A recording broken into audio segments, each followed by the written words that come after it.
ننګرهار کې د ملاریا ناروغۍ ته ډاډ او اندېښنې. چارواکي وایي تیر کال د هیواد په کچه د ملاریا نیمایي پیښې ننګرهار کې ثبت شوي، خو ډاډ بیا دا دی چې وایي د روغتیایي کارکوونکو د ښې پاملرنې له کبله هیڅ مړینه نه لري، په داسې حال کې چې هر کال به یې له کبله یو شمېر کسانو ژوند بایله.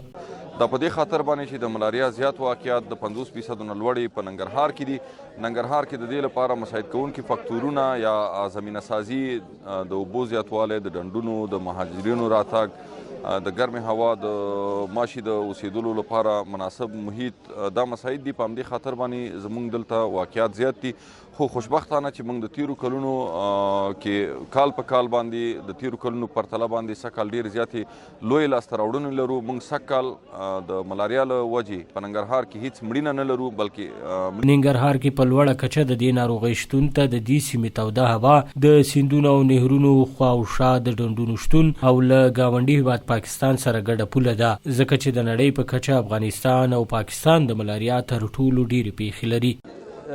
زیاد بودن منابع آبی ده اینجاست که چندین دریا از این مسیر گذشته، چرا رشد پشه ملاریا در جاهایی که هست که آبای ایستاده بیشتر است، کشت شالیزار است که مردم مشرقی به خصوص ننگرهار و لغمان کشت شالی دارند، برنج، و در ضمن از او هوای مرطوب و گرم است که در هوای مرطوب و گرم پشه ملاریا بیشتر رشد میکنه.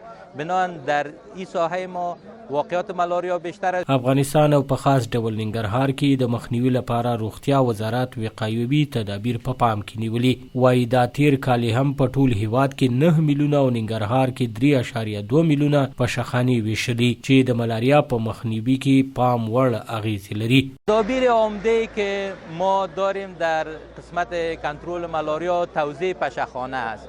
ما خوشبختانه در طول 5 سال گذشته بیش از 9.1 میلیون پشخانه توزیع کردیم که از او جمله در تمام افغانستان در ولایت‌های معروض به خطر بلند ملاریا، اما از او جمله بیشترینش در ننگرهار بوده که در حدود 3.2 میلیون پشخانه بوده. د اپریل 15مه د ملاریا نړیواله ورځ ده او سږ کال ځکه دا ورځ ننګرهار کې ونمانځل شوه چې دلته یې تر ټولو ډېرې پیښې ثبت شوي. روغتیا پوهان وایي د کرونا ناروغۍ سره هم مهاله د ملاریا زیاتېدو ویره شته او له خلکو غواړي چې د مخنیوي لپاره یې د روغتیا پالانو سپارښتنې عملي کړي. سباون ساحل، روحي نیوز، جلال آباد.